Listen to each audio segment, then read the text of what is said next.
राधे राधे, जय श्री कृष्णा। वैसे तो आपको पता है इस किचन में ना हमेशा कुछ मीठा बनता है, लेकिन सर्दियों के टाइम अब कुछ स्पेशल बनेगा। ये वैसे तो स्पेशल है ही नहीं, क्योंकि हर घर में सर्दियों के टाइम ये वाले लड्डू बनते ही हैं।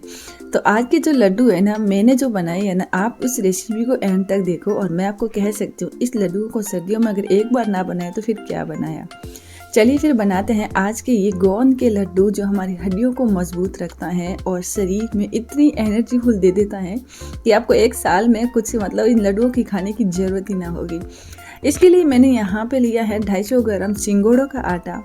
उसके बाद यहाँ पे बादाम की जो टुकड़ी है कटोरी में, और काजू की टुकड़ी लिया है, कुछ काली मिर्च, इलायची लिया है, गोंद लिया है, और तेजारा जो होता है ना उसको मैंने पीस लिया, नारियल का बुरादा। यहाँ पे मैंने उड़द दाल लिया है आधा केजी नारियल का बुरादा। 300 ग्राम मैंने बादाम अलग से पीस लिया है, और यहाँ पे 250 ग्राम आटा लिया है। 800 ग्राम मैंने चीनी लिया है।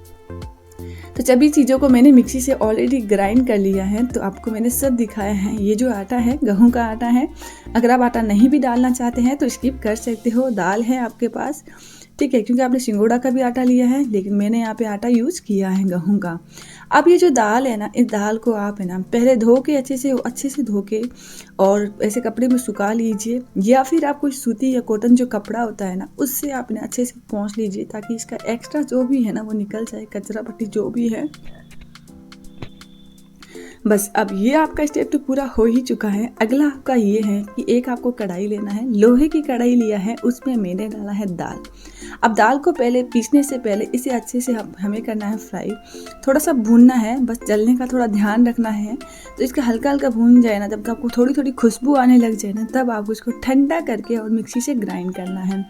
एकदम पूरा मेन आटा नहीं करना है, हल्का सा थोड़ा रखना है। पर हाँ, अगर आप चाहे तो पूरा आटा भी कर लीजिए, क्योंकि कभी कभी ऐसा होता है कि लाडुओं में थोड़ा बुरबुरा सा होता है ना, तो किसी को पसंद ना हो, लेकिन मुझे पसंद है। मुझे लाडुओं के साथ साथ थोड़ी थोड़ी बादाम की टुकड़ी, काजू की टिकड़ी और थोड़ा थोड़ा ऐसा खाने इसके बीच बीच में, दांतों के बीच में कुछ अलग सा लगे ना, तो मुझे बहुत अच्छा लगता है। और वैसे आपको मैं बताऊं आज ये लड्डू मैं किस लिए बना रही हूँ, बात तो अच्छी है पर बता देती हूँ। आज क्या हुआ, बेंगलोर जा रहे हैं मेरे हस्बैंड, और बेंगलोर से वो काफ़ी टाइम के लिए जाएंगे, जॉब है उनकी वहाँ पे और कंपनी है। तो सर्दी का टाइम आ गया है, क्योंकि सर्दी पूरी आएगी, जैसे नवंबर, दिसंबर, जनवरी, तब तक वो आएंगे, तब तक वो सर्दी पूरी निकल जाएगी। तो बस मैंने उनके लिए खूब सारे लड्डू बनाए, काफ़ी ड्राई फ्रूट डाल के। और वैसे वहाँ ये आराम से सुबह के टाइम, नाश्ते के टाइम ये लड्डू खा सकते हैं। तो यहाँ देखिए, फिर मखाना लिया है, तालचू मखाना आते हैं वो। तो बस मैं एक ही कटोरी मेजरमेंट के अनुसार यहाँ पे मैंने 50 ग्राम का लिया है, और वैसे तो एक कटोरी ही लिया है। तो हल्का सा हम यहाँ पे जो ताल मखाना है उनको भी भून लेंगे, और फिर इसका भी पाउडर बना लेंगे। अब यहाँ पे मैंने गाय का देसी घी लिया है। और हाँ, अगर आप लड्डू बना रहे हो ना सर्दियों में खुद के लिए, अपने सेहत के लिए, तो यहाँ गाय का घी यूज़ कीजिए। ये जो बाज़ार का जो घी होता है वो तो बिल्कुल भी अच्छा नहीं होता है, क्योंकि मेरे यहाँ पे घर पे, और मेरी दादी, मेरी मम्मी, जब मेरे पापा मेरी मम्मी के लिए और मेरे दादा दादी के लिए जब भी बनाते थे ना, तो गाय का घी यूज़ करता था। और ये जो दाल है हमारे, वो दाल हमारे ठंडा होने के बाद दाल को मैंने मिक्सी से ग्राइंड कर लिया है। और अब हम लगातार इस घी में, एकदम मीडियम गैस पे नहीं रखना है, मतलब लो तो मीडियम रखना है, तो फुल भी गैस आपको नहीं रखना है, नहीं तो फिर दाल पक तो जाती है, लेकिन वो नहीं टेस्ट आता है जब हमारे दादा दादी, नाना नानी ये सब बनाते थे। एंड आपको पता है ये ना दाल है ना, इसको धीरे धीरे आपको भूनते जाना है, और बातों बातों में आपको पता ही नहीं चलेगा कि ये दाल आपकी कब भून गई है। मेरी दादी है ना हमेशा इन लड्डुओं को ना खुद नहीं बनाती थी, पता है क्यों? मेरी पड़ोस में मेरी दादी थी, वो भी मेरी दादी जी लगते थे, ठीक है, वो आके हमेशा मेरे घर पे बनाते थे। तो मैं जब छोटी थी ना, तो मुझे लगा कि यार ये लड्डू ऐसे क्या है इसमें जो हम खुद नहीं बना सकते। और फिर मैंने इतना उसका दिमाग नहीं लगाया था। फिर आज मुझे ये 4 साल हो गए लड्डू बनाते हुए, और मेरे घर में हमेशा ये सर्दियों में बनते ही हैं। तो यहाँ ससुराल में आने के बाद मैंने अपनी मॉम, ससुर और मैंने उनसे सीखे, और ये जो सभी खाने की जितनी भी रेसिपी है ना, मैं उन्हीं से सीखी हूँ। पहले मुझे कुछ नहीं आता था बनाना, मैं सच्ची बता रही हूँ, और उन्होंने मुझे सब कुछ सिखाया। और वैसे तो उन्होंने मुझे ये लड्डू भी सिखाए, पर खुद सिखाया और खुद हमारे बीच ही नहीं रहे। पर कोई नहीं, उनकी यादें ज़रूर हमारे बीच रह गई थी। और इसके बाद धीरे धीरे दाल भूनते भूनते हमें पता ही नहीं चला, और ये दाल भून भी चुकी है। जब दाल आपको थोड़ा सा, आपको 5 से 7 मिनट दाल को भूनना है, और दाल आपकी जब थोड़ी सी भूनती है, अब खुशबू से आने लग जाए ना, तब आपको इसी स्टेज पे आपको आटा डालना है। ऐसा डायरेक्टली आटा नहीं डालना है आपको, पहले दाल को हल्का सा भूनना है, थोड़ा सा इसका कलर चेंज या खुशबू आने लग जाए ना, तब आपको इसमें आटा डाल देना है। बस गैस को मीडियम रखना है और आटा डालने के बाद आपको जल्दी जल्दी इसको मिक्स करना है, ताकि आप जल्दी इसको मिक्स करें ना तो इसमें कोई लम्स ऐसे गांठे से ना बन जाए। और आपको ऐसा लगेगा अभी कि इसमें घी मैंने काफ़ी डाला है और अभी भी आपको ऐसा दिख रहा है कि, पर ऐसा नहीं है, आपको घी और डालना पड़ेगा। ये इसमें कम से कम मैंने यहाँ पे 600 ग्राम घी यूज किया है। एंड आपको पता है ये अभी आपको लग रहा है कि घी इसमें एक्स्ट्रा है, लेकिन सारे इसमें इंग्रेडिएंट्स जब पड़ेंगे ना, सब जो मैंने जो आपको बताया था, तो उसमें ऐसा यहाँ पे आटा अपने आप कम हो जाएगा, घी ना कम हो जाएगा। फिर आपको पता है उस टाइम दादी जी आते थे मेरे यहाँ पे और लाडू बनाते थे, तो अब मुझे पता चलता है यार ये लाडू इतने ही ईजी है बस, लेकिन बनने के बाद इतने स्वादिष्ट बनते हैं। पहले तो हम लोग उनके बनाए हाथ से खाते थे, लेकिन आज मैं खुद बना के खाती हूँ ना, तब मुझे पता चलता है और मुझे खुद पे गर्व होता है कि ये लाडू कोई और आते थे और हम उनको कितना मतलब बोलते थे लाडू बना दो, और वो खुद आते हमारे घर बनाने के लिए।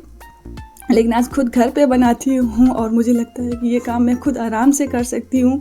तो बस अब किस बात की देर, जिस किसी को भी अगर लाडू नहीं बनाने आते हैं, आप इस वीडियो को देख लीजिए, आपको अपने आप ये लाडू है ना बनाने आ जाएंगे, ठीक है। और उसके बाद हम यहाँ डालेंगे काली मिर्च, ठीक है। जो काली मिर्च हमने रखी है वो कम से कम 15 से 10 पीस के आसपास है काली मिर्च, ज़्यादा काली मिर्च मैंने नहीं डाला है। और अगर आप चाहें तो काली मिर्च का पाउडर डाल सकते हैं यहाँ पे। और उसके बाद मैं यहाँ डाल रही हूँ गोंद। आप चाहें तो गोंद अलग से घी में फ्राई करके निकाल सकते हैं, लेकिन मैं आपको ईजी तरीका बताऊँगी। हर चीज़ को अलग अलग भूनने की ज़रूरत नहीं है। ये लड्डू आप ऐसे बनाओ।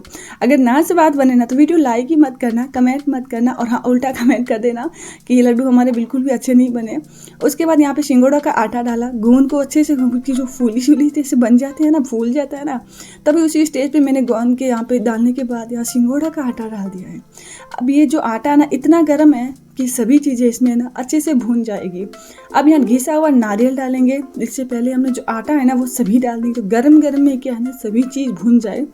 अब यहाँ पे जो तेजारा है ना मिक्सी से ग्राइंड करके वो डाल दिया, वो मैंने यहाँ पे लिया 100 ग्राम, ठीक है। एंड आप तेजारा थोड़ा सा एक्स्ट्रा ले लीजिए, क्योंकि सर्दियों के टाइम तेजारा, गूंद ये सभी तो खाना मतलब ऑप्शनल है, आपको खाना ही चाहिए। इससे क्या होगा, आपकी पूरे साल की एनर्जी जो वेस्ट हुई है ना, वीकनेस आई है शरीर में, कमजोरी जितनी होती है, हड्डियाँ, हाथ, ये जो घुटने सब दर्द होते हैं। और हमारे बुजुर्ग लोगों को तो हमेशा इन लोगों को इससे ये लड्डू है ना खिलाना ही चाहिए। उसके बाद यहाँ पे बादाम जो है वो डाल दिया है, और बादाम की जो टुकड़ी है मैंने वो भी डाल दिया है। बस उसको सभी चीज़ों को आपको मिक्स करते रहना है और धीरे धीरे डालते रहना। अब मैंने गैस को बंद कर दिया है। अब आपको इस गरम चीज़ में सभी को डालना है। अब आपको नारियल का जो बुरादा है ना वो डाल देना है। अब नारियल के बुरादे को भी अच्छे से मिक्स करना है, ठीक है, और सभी चीज़ों को मिक्स करते रहना है। अभी थोड़ा इसमें ना घी और डालना पड़ेगा, ना ये लाडू है ना वो नहीं बनेगा। लास्ट में मैंने 2 इलायची को कूट के डाला है, आप चाहे तो यहाँ पाउडर भी डाल सकते हैं। एंड आपको पता है यहाँ पे उसके बाद आपको डालना है चीनी, और चीनी मैं अभी नहीं डालूंगी, और गरम में आपको चीनी बिल्कुल नहीं डालना है, थोड़ा ठंडा हो जाए ना तभी आपको चीनी डालना है। तो मैंने यहाँ पे पूरा 800 ग्राम चीनी यूज़ किया है। अगर आप थोड़ा मीठा ज़्यादा खाते हैं ना तो यहाँ पे 900 ग्राम चीनी डाल सकते हैं। मेजरमेंट अनुसार मैंने सभी चीज़ों आपको बताया है कि मैंने कितना केजी सब चीज़ लिया है। और उसके बाद अब हाथों से अच्छे से मिक्स करना है, क्योंकि लड्डू को अगर हाथों से नहीं बनाया तो उसका तो स्वाद ही नहीं आता, आपको पता है। इसलिए हाथों से अच्छे से मसल के, और जितने आप साइज़ में बनाना चाहते हैं ना, बड़े साइज़ छोटे साइज़ में, उसी साइज़ में ये लड्डू आप बना सकते हो। मैं यहाँ पे छोटे साइज़ में बना रही हूँ, पता है क्यों? क्योंकि मेरे जो हस्बैंड जी है ना उनको है ना इतने बड़े बड़े लड्डू वो नहीं खाते हैं, क्योंकि पता है वो क्या करते हैं ना, लड्डू है ना आधा रख देते हैं और आधा खा लेते हैं। अब छोटा होगा तो वो आराम से खा सकते हैं। सुबह के टाइम आप नमकीन के साथ ये लड्डू है ना खा सकते हैं, और डेली आपको सुबह के साथ ये लड्डू खाना है, एक दिन भी आपको रुकना नहीं है। डेली आप जब ये लड्डू खाओगे ना तो आपको 1 मंथ के बाद खुद लगेगा आपके शरीर में कितनी एनर्जी फुल हुई है, और आपको कमजोरी जो वीकनेस है ना वो सब दूर हो जाएगा। तो बस आप भी इस तरह ये लड्डू बनाओ और खूब बनाओ, सभी को खिलाओ। ये नहीं ज़रूरी है आप खुद खाओ, आप यहाँ से 20 साल के लेके और आप 80 साल के बुजुर्ग या उससे भी ज़्यादा, मतलब जो भी आपके घर में है उन सभी को ये लड्डू बना के खिलाओ। और हाँ, बच्चों को मत खिलाना, क्योंकि इसमें हमने गोंद जो डाला है वो बच्चों के लिए बिल्कुल भी अच्छी बात नहीं होती है। तो अगर आप बच्चों के लिए बना रहे हो तो उसकी रेसिपी मैं आपके साथ बहुत जल्दी शेयर करूँगी।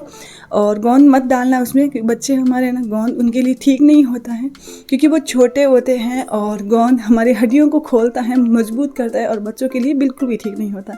तो आप मुझे बताइए ये वाली लड्डू की रेसिपी आपको कैसी लगी और आप किसके लिए बना रहे हो। जैसे मैंने अपने हस्बैंड के लिए बना के बेंगलोर भेजा है, और आप मतलब किसके लिए घर पे बना रहे हो मुझे कमेंट करके ज़रूर बताना। और कब बना रहे हैं लड्डू, क्योंकि सर्दी का टाइम तो हो ही चुका है, आ ही चुका है। अब जल्दी जल्दी बनाओ ताकि आप दिसंबर तक इसे खा सको, मतलब सर्दी आने तक। और यहाँ पे मैंने अपने लड्डू उबाल के लिए रखा है, क्योंकि अब सबके लिए बना रहे हैं तो मेरा लाला लड्डू खाए ना, ऐसा तो हो नहीं सकता। तो उनके लिए भी मैंने अलग से छोटे छोटे पीसेस में लड्डू कट करके यहाँ पे बना के रखे हैं, ताकि सुबह के टाइम जब हम पूजा करें तो सुबह सुबह मैं भी उनको भी एक लड्डू खिला सकूँ, क्योंकि मेरे लाले को भी लड्डू खाने की ज़रूरत है। Bye bye.